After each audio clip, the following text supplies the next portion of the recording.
Okay, girls, what's become of our classes is that we take a turn. We do a week, right? We do 1 week Sicha, which is Kaddish, and the other week we do 1 week Sicha and 1 week Kaddish. This week, last time we were here, which was 2 weeks ago, we did Kaddish. So this week we do the Sicha. 1 piece of paper.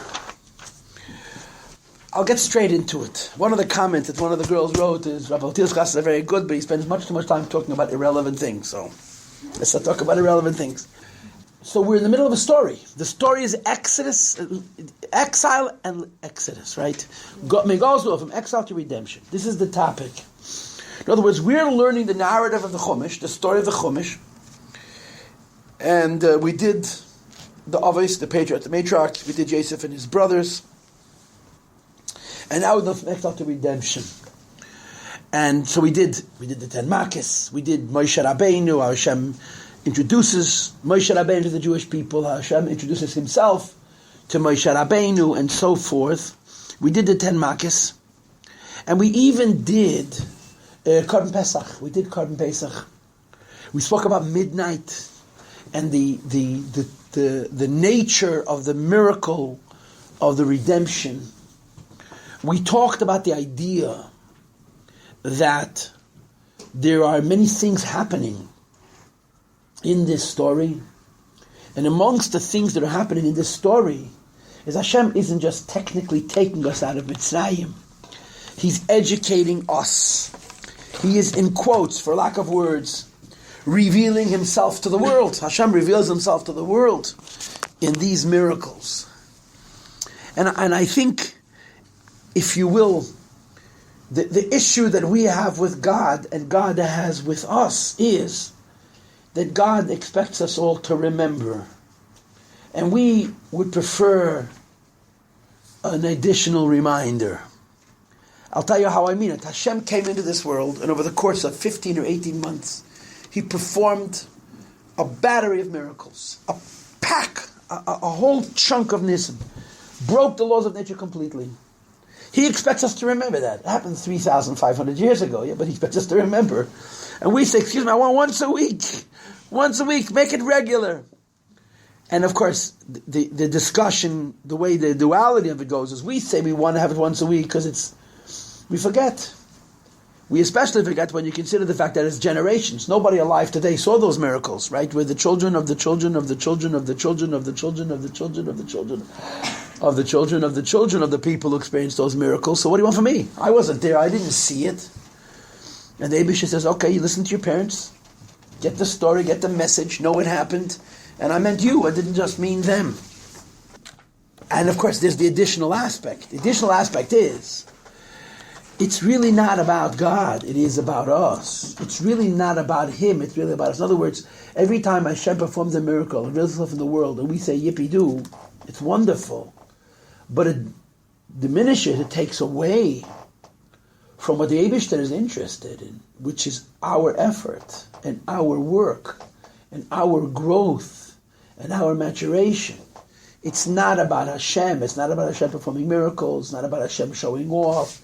It's not about Hashem making it easy. It's about Hashem creating a framework for us to grow up, to be human beings in the image of God, to be human beings as God designed us to be, where we focus on what's higher rather than on what's lower, what's more important rather than less important.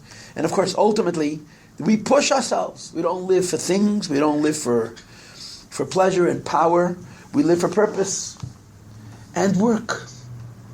So the interface, the involvement of Hashem in the world in terms of miracles, on the one hand, versus Hashem hiding himself and waiting for us to find him. On the other is the story of the world from the perspective of Torah and Yiddishkeit and Chassidus. But at the time of the Exodus, he was doing everything, almost everything. He was showing himself and revealing himself, and he expected us to respond to that in an extraordinary way. We did respond, right? We did respond, but we could never seem to respond enough. We could never be good enough. Hashem gives us something, and he expects something back in return, and we never seem to be able to give him everything that He wants from us based on the fact that He's given us all of these miracles. And we are spoiled. I want another miracle. Yesterday is yesterday, today's today. I forgot what happened yesterday. Right? A person ate donuts on the second night of Hanukkah. Comes the third night. So everybody knows the Hanukkah donuts are very, very important. Right? So yesterday's donuts is for yesterday. Today's donuts is for today. So this is the way. This is the story. This is the story. But when you learn the Chumash, you have to deal with the fact that you're dealing with Hashem's version of it, and Hashem's version of the story, of course, is that He wants us to remember. He doesn't want us to forget. He performs all these miracles to create a trajectory, a direction, but it's not about Him, it's about us, etc., etc., etc. That's the story. So He performs these extraordinary miracles, reveals Himself in the world, empowers us through these revelations to be people, the way God expects human beings to be people in His image, in His likeness, with His values and priorities. Eventually, He's going to go back into hiding. Right? Hashem does not perform miracles constantly, because then we would be nothing. We'd be puppets. We'd be kids living in Disneyland. And Disneyland's a place you visit once a year. You can't live. You live in Disneyland, it's like eating candy for a living. It's not life. So this is the story. Anyway, all the miracles have happened. The firstborn were killed at midnight. The Jewish people departed from Mitzrayim at midday. We left Egypt the following morning. And of course, you all know what says in Hasidus, that the Jewish people had two matzahs in Mitzrayim. You know this, right? We had matzah twice in Mitzrayim. What were the two matzahs? Hashem told the Jewish people to make a Korban Pesach. Remember that? Take a sheep, tie it to their bed, hold it there for 4 days, and then to offer it up as a korban in the afternoon of 14th of Nisan, and then at night they would eat it roasted on a spit, all ready to roll, right? You packed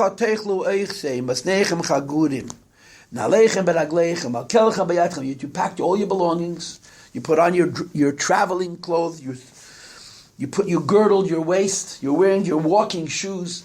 In other words, they ate the first Korban Pesach, as they say in Yiddish, of Peklach, on their packages. Immigrants waiting to move from a place to a place. The choreography, the way it was played out, was they didn't eat the Korban Pesach in comfort. They ate the Korban Pesach waiting for the cue to get up and go. That's what's described in the Chumash. And at midnight, Hashem killed all the firstborn. So it says in Chumash, people miss this detail, that year, 2448, when they brought the Korban Pesach in Mitzrayim, they were told to eat the Korban Pesach with matzah and mortar. So apparently they didn't need instructions about how to make matzah. They had some idea how to make matzah, because it says matzah doesn't give instructions how to make matzah. The Yidden were told to make matzah. So the first Pesach, the very, very first Pesach in Egypt, the Korban Pesach was divided amongst the family members. You had to get a minimum of a kazayas, a lamb that's less than a year old, a pretty small animal. It's not like you can feed 100 people with that little tiny creature. And they put a little matzah, a little mutter, and of course if we follow Hillel, they actually ate all three things together. They put the matzah, the Korban Pesach with the mutter inside the matzah. They ate it as a sandwich, as we do, Keinos Hillel, right? And they ate the Korban Pesach. When they finish eating the Korban Pesach, was midnight, yeah? The streets are screaming, the Egyptians are going nuts, they're hysterical, right? People are dying all over the place. They come looking for Moshe and Aaron. The women had to prepare food, they're traveling. They know that any minute they're going to pick to leave Egypt. So they made dough. They made dough to make commit bread, to have food for the trip. Now, according to the Gemara, it says that Pesach Mitzrayim was Yom Echad. They didn't have to keep matzah for 7 days. When they prepared dough, after they ate the Korban Pesach, I don't know if they went to sleep or didn't go to sleep. I mean, it was pretty exciting that night, huh? But at some point early in the morning, either the women got up or they hadn't gone to bed. They took flour and water. I don't know how they made bread in ancient Egypt. If you ever read the history of ancient Egypt, you see that they all had teeth decay, because when they used to grind the wheat into flour, particles of sand would mix in with the wheat, and it would corrode their teeth. I read this in in a totally irrelevant piece of, of ancient Egyptology. That was a fact. They ate bread. I mean, people don't realize that North Africa then was the wheat basket of the world. The Romans destroyed North Africa, made it into a desert. There was very fertile ground, and they had miles and miles and miles of wheat, of chitim. You can't even imagine that's how Egypt looked. It was full of wheat, and they ground it with stones that were not hard enough, so the stones would break down as they were grinding the wheat, and they would eat bread with a little sand, and over a course of a lifetime, their teeth would be ground down. But anyway, that's all irrelevant. They prepared this dough, whatever kind of bread they were eating, but they didn't need it to be matzah. So they were leaving it for it to become chametz. And the dough would rise. I mean, I've never made bread in my life, but I've seen my children and my wife make bread all the time. You let it sit for a while, it rises, and then you put it in the oven, you bake it, and it's edible, yeah? And they had yeast mistama then too in Egypt, I'm imagining. What happens? The Haggadah tells us a story. They prepared this dough, they put it down to rise, and before the dough has a chance to rise, there's a cue. Let's go. We're leaving now. We're going now. And again, if you know the story says, Be'etzam hayom hazeh. Be'etzam hayom hazeh is found in Chumash in a number of places, and it's understood from Chazal. Be'etzam hayom hazeh means in the etzem. I don't know how to translate etzem. The essence of this day. I hate the word essence because it's so useless. But it's translated, it's understood to mean when the clock struck 12 at midday. At midnight, the night before the Egyptian firstborn had been killed, 12 hours later exactly, at midday, the message was given, we're leaving now. And they lined up and they marched out of Mitzrayim. The whole Jewish nation. Several million strong, 600,000 men alone, between the ages of 20 and 60, plus women and children and the elderly. They were 7 million strong. And then the aid of Rav, as we know, went along. And they marched out of Mitzrayim. So the women took their dough with them. The unleavened dough, the dough they had not baked, and they hadn't had a chance to rise, and they put it on their shoulder. They carried in these little bags, and they carried out of Mitzrayim. So the way we understand it from the Chumash, the dough baked in the sun. The dough became bread in the sun, heat from the sun, and it never became chametz. Mishareisam tzerureis al simleisam al shichmam. They took this bread, the dough that they had prepared to make bread. They're going into the desert. They have no idea how long they're going to be there. They're preparing food for a trip, and they had no chance to bake it. They march out of Mitzrayim. It bakes on their shoulder as matzah. And it says in the Haggadah, something very interesting, that when you and I sit at our Pesach Seder today, and we eat a kazayis matzah, we're not eating the kazayis matzah that the Jewish people ate with their first Karban Pesach. No. We're eating the kazayis matzah to commemorate the second matzah. Not the matzah they ate with their Karban Pesach, but the matzah that was dough that was meant to become chametz. And Hashem said, we're leaving now. And the chametz, the dough never became chametz, it remained matzah. So by our Pesach Seder, we're eating matzah to commemorate the matzah, the bread that didn't have a chance to rise, essentially. Right? That says Nagada. Matzah zu sha'anu eichel mal shumma. The kazayis matzah we eat is why shalihithbik b'tzekef so b'seinu lahachmitz. The dough didn't have a chance to rise. So it's odd. We make a Pesach Seder every year, we eat matzah, and it's not to commemorate the matzah they ate with their Pesach Seder, but to commemorate the matzah that supposedly became matzah by mistake. Weird, yeah? Interesting, right? Now, in Likutei, in Chassidus, this is a big discussion, very, very big deal, and it has a label, it has a title, and the label is the matzah lifnei chtzos and the matzah lachar chtzos. The pre-midnight matzah and the post-midnight matzah. That's how it's understood. There's pre-midnight matzah and post-midnight matzah. And what's the difference between the pre-midnight matzah and the post-midnight matzah? The difference is the pre-midnight matzah was matzah b'derech hateva. It was matzah naturally. And anybody knows if you make matzah naturally, you have to have what's called shmura matzah. What's the title? Shmura matzah u'shmartem es hamatzahs. You have to watch the matzah. You have to pay attention. You have to guard the matzah. You have to be careful. The matzah should not be chametz. If you leave the dough alone and it begins to form bubbles, that means it's beginning to sour and becomes chametz. And there's all kinds of halachas. Whether you can batter it down again or it's too late, you have to throw it away. Matzah has to be watched. It has to be watched and becoming chametz. It's called shmura matzah. This is the matzah of before chtzos, before midnight. Then there is the matzah of after midnight. And the categorization of the post-midnight matzah is that it doesn't need shmirah. It doesn't need to be guarded. Fakert. Yidden wanted to become chametz. And the Eibishter doesn't allow it, you see? That's the chassidus behind the story. The Yidden wanted to make chametz. They wanted to make chametz dika bread, right? It was not Pesach for them anymore. Pesach was one day. And it didn't happen. So there's this whole discussion in Chassidus, quote, the pre-midnight matzah needs to be watched, the post-midnight matzah guards itself, and we make a point. What's our point? We eat the Pesach Seder dafke before midnight, correct? Dafke before midnight. We're even careful to eat the afikoimen before midnight, right? I have met Jews in my life who tell me we never eat afikoimen before midnight. I said, yeah, but you're mechuyev to eat the kazayis matzah. He says the kazayis matzah that you eat by moitzi matzah, that's what we eat before midnight. But the afikoimen is 2 a.m. We're careful to eat afikoimen also before midnight, right? And we're eating it before midnight, and we're declaring, I'm eating this matzah before midnight because this is the time to eat the matzah and the Korban Pesach. But it's commemorative, it's reminiscent of not the matzah we ate before midnight in the first year, the matzah we ate after midnight in the first year. So there's an irony here. There's a strangeness to this whole thing. What's the irony? That we are eating before Chasas the matzah that they ate after Chasas. You follow? We eat before midnight the matzah that they ate after midnight. And the way Chassidus would articulate it, the way Chassidus would say it, Chassidus would say, they had 2 matzahs. We crunched both matzahs into one.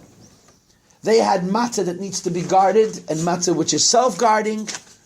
We crunched both of those matzahs into the matzah we eat. So before midnight, we're already eating matzah which is self-guarded. So you have 2 concepts. You have the same word used twice in opposite ways, right? What is the connotation of shmura matzah? Ushmartem es hamatzahs. If you don't watch the matzah, finish the sentence. It'll rise. It'll become chametz. But you also have another idea, leil shimurim. Did you learn this in school? What's such leil shimurim? Anybody? The night that watches itself. There are Jews who unlock their front door. There's night of the Seder, the night of the Seder, no Jew can get hurt, the Eibishter watches us. The halacha is that the first night of Pesach, you don't even say Krishma. Right? You know, before you go to bed at night, there's a bunch of stuff we say against the boogeyman. You know that, yeah? Yossi and Yevarechacha. People don't know this. At night, when you say Kishval Mita, you're speaking to the boogeyman. Yeah? Behold, the bed of Solomon. Right? Was surrounded by 60 warriors because he was the fear of the night. Who are those 60 warriors? Those 60 warriors are the 60 oisias, the 60 letters of Birchas Kayanim. Yevarach Hashem Bishmeracha. You say Kishma at night? There's a lot of depth to it, but one of the things you're doing is you're saying, you want to sleep. What happens when you go to sleep? You surrender control. I'm not in charge. My brain is not at my disposal. It's up in the atmosphere. It's up in the no man's land, and there's a lot of boogeymen who come along and bother us. So we say, before we go to bed, things for Shmira. Yeshe b'seisad elyon. Hashem should guard us in the night. That's what Yeshe b'seisad elyon is. The night, the Pesach, they need it. Why not? There's no boogeyman. Leil Shimurim. So there's 2 ideas of Shmira itself, right? The first idea of Shmira is, if I don't watch my matzah, it's going to become chametz. If I don't behave like a yid during the day, at night the boogeyman's going to get me. I'm saying it in a cute way, but there's Kabbalah, there's Pneumius to all the things. It's not a joke. The Siddur doesn't have fear of a boogeyman because we're psychologically impaired, you understand? But then there's another concept. The night guards itself. The night of Pesach is a special night. And again, the Likutei's way of articulating what's unique about it is that we have in the matzah we eat before midnight, the matzah of before and of after. The matzah we need to guard, and the matzah that guards itself. In one kazayas. That's how we do it, okay? Now, Let me explain. In avoided terms, in human terms, what's matzah? Matzah is faith, right? Matzah is faith. Matzah is bittul. No, so in as much as matzah is faith, in as much as matzah is bittul, there's two levels, right? There's the faith and the humility which we generate on our own, right? We believe in God through our own efforts. We become believers through work, through learning, through inspiration, through focus, through choice, correct? And you got to guard your faith. If you have to watch your wallet, you certainly have to watch your soul, huh? Emunah, b'chlal, and in today's day and age especially, it's hard to be a believer. It's hard to be a believer. You have to guard your faith. And then there is the faith that needs no guarding. There's the faith that comes from the neshama, you see? So there's two matzahs. There's two emunas. There's the emunah which we generate through our own efforts, because you have to always watch. And there's the emunah that comes from inside. It comes from the pnimis hanshama. It comes from the essence of what a Jew is, that's self-guarded. And the idea of, they had two matzahs. Two separate matzahs. The matzah that they had to generate themselves, had to guard the matzah against becoming chometz. That was the first matzah. And then they had a second matzah that happened by itself. That's the higher level of matzah. That means the emunah, which comes to the Jewish person, that comes from the neshama, from the deepest levels of the neshama, that needs no guarding. You with me? You're following what I'm saying? And we crunch both of those into the same kazayis matzah we eat before chtzas. That's only midrabanan. Midraisa, it's 1 day. For us, it's 7 days, but the chiyuv of eating matzah is only 1 day. If they were leaving 12 hours later, then what was the big deal in having to prepare like right now and act as if they were leaving immediately? 12 hours is a lot of time to prepare. The Eibishter wanted them to eat, to portray themselves as in transit. There's a lot of discussions in Chassidus why, but it's a mitzvah. It says explicitly in the Torah that 1 year they couldn't sit comfortably at the table, right, that they sit on their belongings. It wasn't because they didn't have enough time to get ready. It was because Hashem wanted that the choreography, that the ritual of eating the Korban Pesach should be in the minds and hearts of the Jews, that it's such a certainty that they're going out of Mitzrayim that they're ready to leave at a moment's notice. Right. But the depth of this, I mean, there's my Maimorim that talk about the girdled waists and the tied shoes. There's a lot of details. The Chassidus talks about this a lot, but that's the basic idea. Okay. I kind of agree with her. I feel like 12 hours is plenty of time to make bread and let it rise and bake it or whatever. What were they doing for those 12 hours in the morning? Well, I'm sure they were busy walking the streets of Mitzrayim. Many of them were borrowing. Remember they were supposed to borrow? That's what they did that night. They went on borrowing stuff. So they were kind of busy. Number two, they were certainly enjoying watching their former masters running in the streets crying like Mishagoyim. I'm sure that was quite delightful. And it took up some of their time, don't you think, huh? So here's what happens. Chassidus says, there is the event of midnight and there's the event of midday. And Chassidus emphasizes that just like the event of midnight was a huge miracle, the event of midday was a huge miracle. We all know what happened at midnight. The choicest of Egypt, the firstborn of Egypt, dropped dead. They all died. Correct? In an instant. And the Egyptians went nuts. They panicked. But what was the miracle of midday? What happened 12 o'clock in the afternoon on the 15th of Nisan? That was a miracle. So the answer is, this is the quote from the Haggadah that we say, right? Nigla alei melech malchi amlocha makadosh baruch hu b'chvei v'yatzmei. Hashem revealed himself. There was a moment of divine revelation. And at the moment of divine revelation, u'ga'olam, they were redeemed. The symbol or the symptom or the evidence of this revelation was the unleavened bread, was the dough that didn't become chometz. But the event that transpired at 12 o'clock in the afternoon, however you measure 12 o'clock in the afternoon, Egypt time in the middle of April, in the middle of the spring or the beginning of the spring, there was a divine revelation which redeemed the Jewish people. And there's a lot in Chassidus on this. Okay, there's a lot in Chassidus on this. And I'm going to start with one of the most familiar commentaries of Hasidus on this event, which is in Tanya chapter 31. Tanya chapter 31 makes a fantastic observation. And it's a good segue into this episode, into this story. What does it say in Tanya chapter 31? That when the Jewish people left Egypt, they escaped. That's what the pasuk says. The biblical text says, Ki barach ha'am, they escaped. They ran out of Egypt in haste. So the Alter Rebbe asks a klotzkash. Alter Rebbe asks a question every child should have asked. By the time the Yidden left Mitzrayim, the Egyptians were totally worn out. They were completely exhausted. Totally badgered by the miracles of the 10 plagues, which plagued them. They were done. They were exhausted. In fact, it says, Vayokam Pare Laila, they got up in the middle of it. Rashi describes so dramatically how the Pharaoh is running through the streets of the capital city of Egypt screaming, Eifei Moshe God, hey, where do they live? Where does Moshe Dad live? Get out! Mit Nacht. And of course, there's a machlokes. What color were his polka dots and his pom-poms? We talked about the polka dots and the pom-poms before, but very important. He was wearing pajamas with polka dots and had a little sleeping cap with a little pom-pom. Very, very important part of the story, of course. Yeah, he said, get out, life, get out, go. And take whatever you want and go as long as you want. Just get out of here. So the Alter Rebbe says in Tanya, if they were thrown out of Egypt, which is a fact, why are they running away? Why does the Torah describe twice, Ki bichipoza in yotzasa me'eretz Mitzrayim, which translates, in haste you left the land of Egypt, and alternatively, Ki barach ha'am, the nation ran away. This is the question of Rabbi chapter 31. And he says something which I have said before in these classes this year, which is very important, but also very profound, very, very serious. And again, the cliche goes, it's one thing to take the Jew out of Egypt, it's quite another to take Egypt out of the Jew. In other words, it's not hard to kill a slave's master. It's very, very hard to give a slave freedom.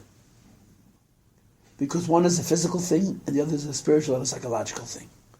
A person who's been a slave for generations, not for years, for generations, they've been bred like cattle, has no concept of self.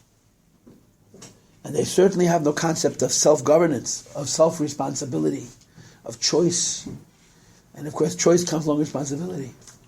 So when the Jewish people left Egypt, the easy part was getting the Egyptians to let us go. The easy part was to pummel Mitzrayim into saying, okay, these slaves are not worth it. The hard part was making the Jewish people a people. The hard part was making the Jewish people free. It's a very different task. It's a very, very different task. Freedom, in my recent class, I gave you a whole lecture on freedom. I can remember talking about my father and Benjamin Franklin and freedom. We spent probably an hour talking about freedom. But freedom is a responsibility. I mean, you know this quite well. If you look around the world, America tries to export democracy in places like Asia and Africa. You see how, and in Asia Minor, and one place else, in the Arab world, you can't say, okay, we have a democratic government and people are going to behave.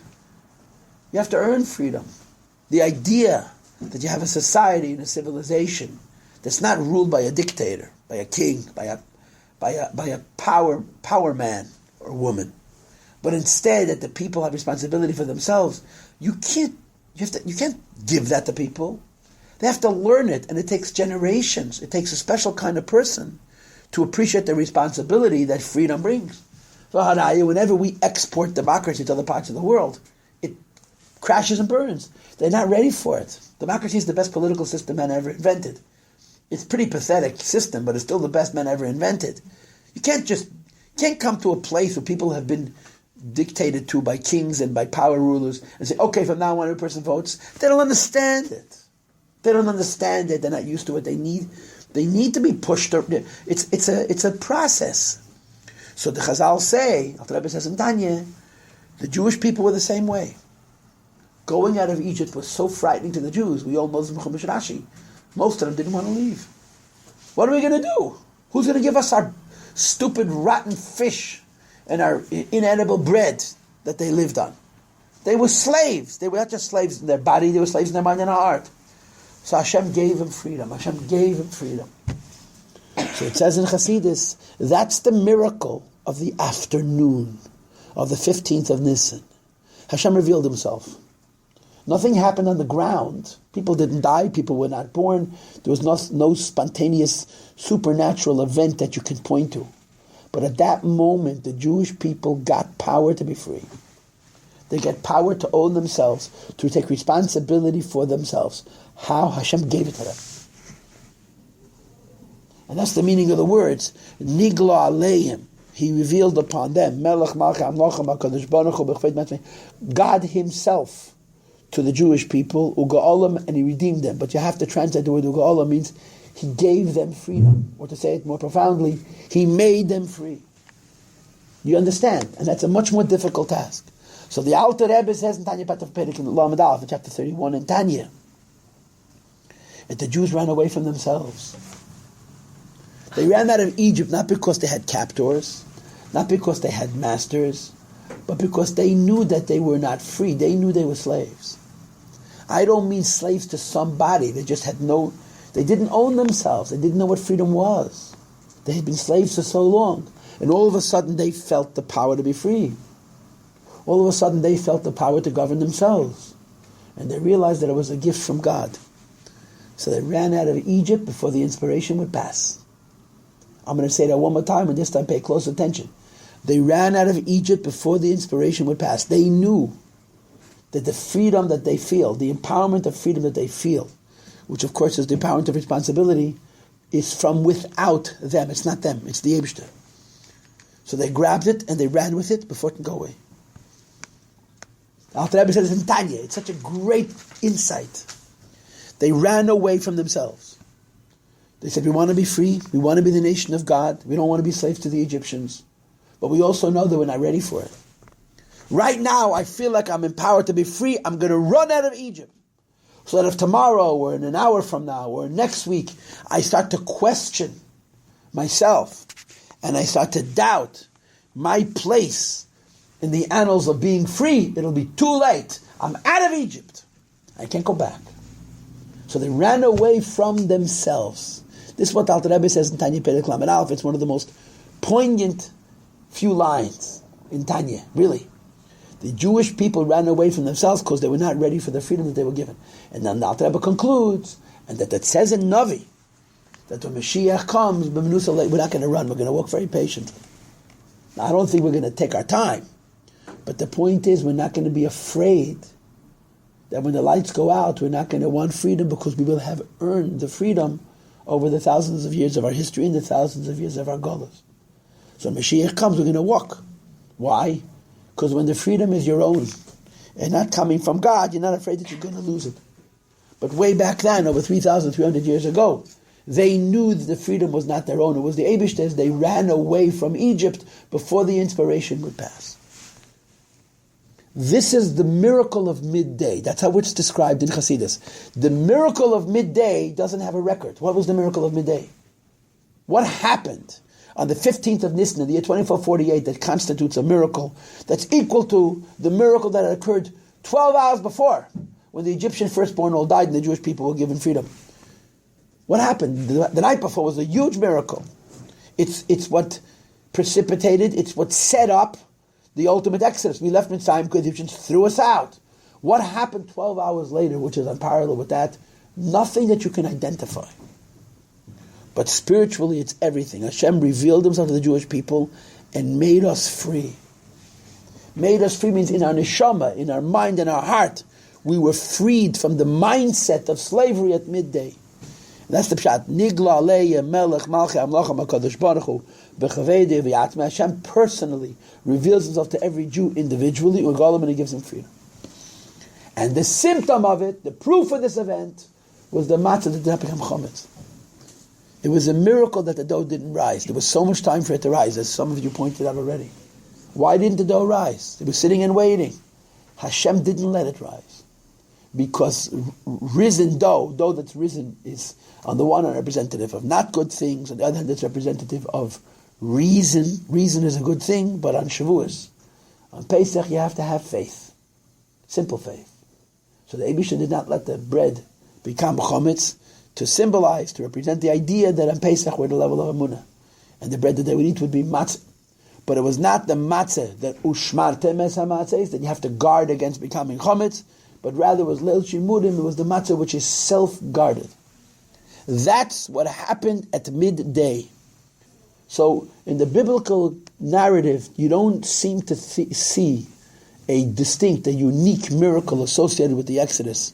Be'etzem hayom hazeh, at midday on the 15th of Nisan, as opposed to on midnight on the 14th of the 15th. But Api Chasidus was a huge miracle. The miracle of the Jewish people being free. And like I said, the only evidence, only symptom, the only symbol of that miracle was that the bread did not become chametz. So we say at our Pesach Seder that we're eating the matzah before chtzas, dafke before midnight. And we're commemorating the matzah that they ate after midnight. The matzah that came from the freedom and from the faith that Hashem gave them, rather than the freedom and the faith that they earned by themselves. So why don't we have the meal midday? And why aren't we doing it in a rush like we're The first year they were in a rush. Now we do it derech cheres. Kol ma'aseh laila ze derech cheres. The direct answer to your question is, because it says in the pasuk, "Ba'avur zeh asa Hashem li b'tzeifim b'mitzrayim, ba'avur zeh lo yamarti, ela b'shosh matzah menachem lefanecha." We tell the story of the Seder, and we eat matzah and mother and all the other things together with our children at night. That was the mitzvah. We should sit at night and do it. Your question is why night and not day?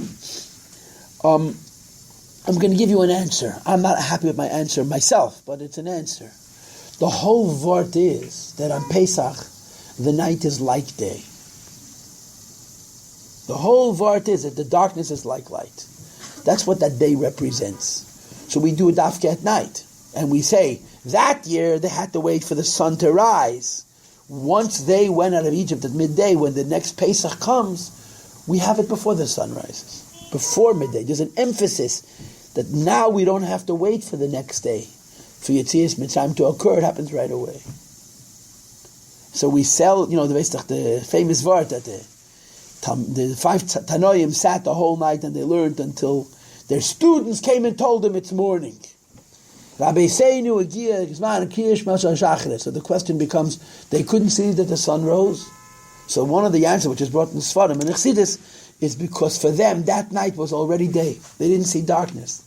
Their students came along and said, Rebbe, it was dark before and it's light now. Because they were in a madrege, what says in the Pasuk, Laila Kayem Yoed, the night Mashiach comes, the darkness is going to be like light. That's the concept of the Pesach Seder, that the darkness is like light. It's one of many answers, but it's an answer. Rabbi, why are they eating Mara with the Korban Pesach when they haven't been, they weren't free yet? What is the question? Well, wasn't Mara like the mixture of that to say that, it's bittersweet, and there was something like, it was a reference to the victory at some point, the Mara. So why haven't... No, the victory is the meat.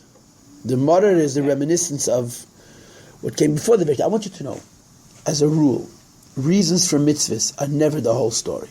Right. Mitzvahs have multiple reasons. In this case, there is an assumption that the matzah mother they ate is not the same matzah mother we're eating. Right. I just gave you a half an hour lecture on matzah. Right. That their matzah is different than our matzah. You can assume that their mother is different than our mother also. Oh, okay. The real answer to the question is, Hashem said, that's why God said eat matzah mother, eat matzah mother. So girls, we're moving on to the next item on the agenda. I mean, again, we are limited by the Rebbe Sichos. I almost never bring in material not from the Rebbe Sichos, okay? I gave you one sheet, one piece of paper. There should be enough. Or maybe with just one short. What is the new topic? What are we going to be learning about today? We learned about midnight. We just learned about midday. Okay? There's another denotation in our Pasha, Pasha's boy, that's very, very important, that has to do with the Exodus. And that is when the Jewish people leave Egypt, they acquire the title Tzivos Hashem, the army of Hashem. We acquire the name Tzivos Hashem, the army of Hashem. In Pasha's boy, the Jewish people are called Tzivos Hashem, the army of Hashem, Tziv Oisai, my army. And of course the question is, What does it mean that we're the army of Hashem? And we're going to break. And let's say 5 minutes. Okay, we'll reconvene.